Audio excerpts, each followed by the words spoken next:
Okay, I think I figured out how Sylvie is a variant. Is that a bit of a spoiler for you? Sorry about that. No, I knew I was adopted. What? I told you. Yeah. Did they not tell you? No. First off, Sylvie looks shook. She looks like she's coming to a realization that her being told that she was adopted was actually her branch. Now, this is just a theory. I'm not sure, but I think that was it.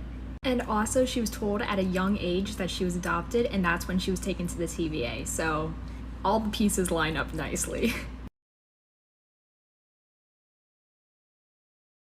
La-di-da-di-da, spoilers for episode 4 of Loki. I have a theory for Mobius that makes a lot of sense. Personally, I think he's one of the best characters in this show right now. And just the most interesting. So of course Mobius by now is having a lot of sense of what happened before in his real life. And look at how he looks at that pen. He actually paid close attention to that pen in episode 2 as well. It reads Franklin D. Roosevelt High School, which is actually a high school that's based in Brooklyn, New York. And I don't know about you, but he's honestly giving off a lot of history teacher vibes. But what helps with that theory is that his job in the TVA is to revisit history. And of course, as we found out in episode 3, the TVA doesn't create their people. They steal them. So what I'm thinking is that in Mobius's previous life, he was a history teacher and they gave him the job of correcting history because they knew that he would be a perfect fit. But then of course, because they're evil, he got pruned. But from the looks of it, when you get pruned, it looks like you get sent to an apocalyptic New York. So I think Mobius is alive and he's about to remember his previous life.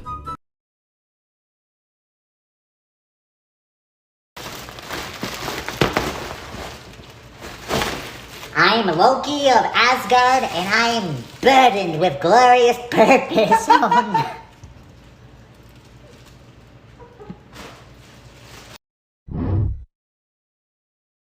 no. Very bad things. Come on, Loki. Watch it. Where's your manners? Oh, hey, quit it. Hi, Lee. Oh, yeah. My jet ski magazine, put it down. Come on, you're up.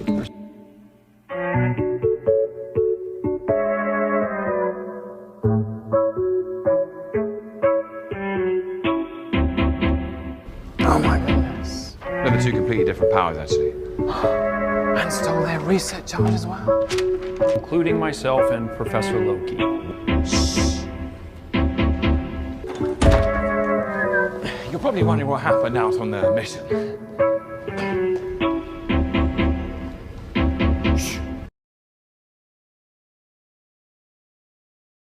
And that is how Peggy Carter could potentially show up on Loki later on the line. On to my next point. The Timekeepers. Who are they? What's their agenda? Do they even exist? Let's dive into it. Now, Ooh, Loki's got the hair truly believe that and they the even big exist. Mom, okay. You did the same thing for WandaVision. Look, it's been 2 months since the show came out, okay? We're on a new show, alright? Let's focus up. Alright. There's a big theory going around that Kang the Conqueror is indeed... Yes, Mom?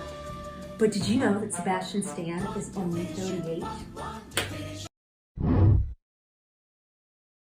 When I can't get my family to watch any more TikToks.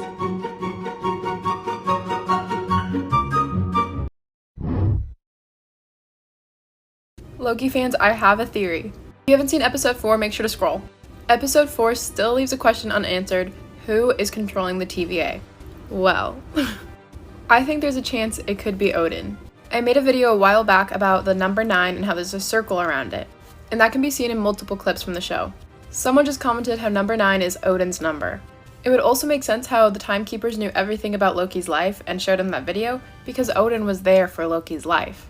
In the comics, Odin also has a weapon called the Odin Force, and that can alter, control, and change time. And it looks a lot similar to those little pokey things the TVA has. Also, Odin is just a jerk. So I don't know, I just feel like there's a possibility. Let's just say, what are you doing? Your salad is Asgard. No. What? It's never good. It wouldn't go against the dictates of the timeline because I'd like all files pertaining to the creation of the TVA. You. Nice to see you. I just need this for a second. Those are classified. No, don't do. Ragnarok. There it is. Okay, I'd like all files pertaining to the beginning of time then. Those are classified. Okay, the end of time. Those are classified. Okay, what files can I have? Because the timeline's not going to branch. Because it gets destroyed. That was your first lesson in catching a Loki. Expect the expected. Oh my goodness. Don't tell me the variant ambushed and killed another team of Minutemen. And stole their reset charge as well.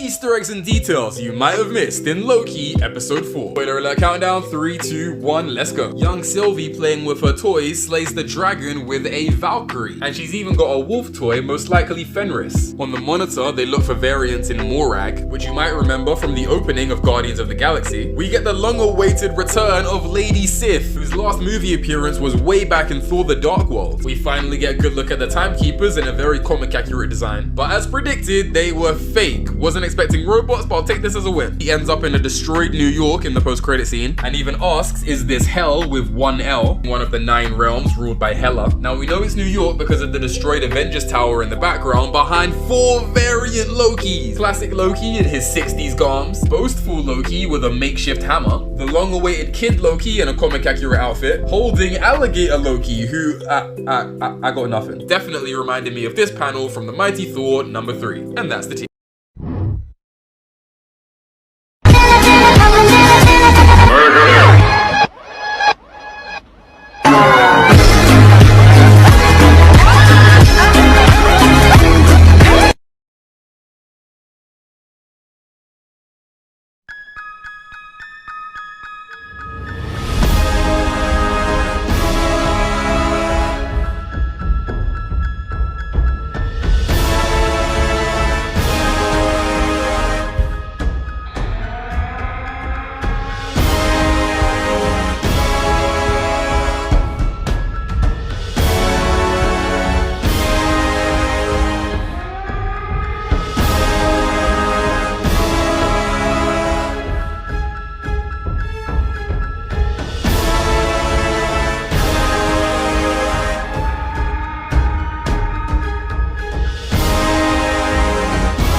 Notice how in Asgard they only have gold metal dishes. Could these 2 idiots be the reason? I like it. I know, it's great, right? Another.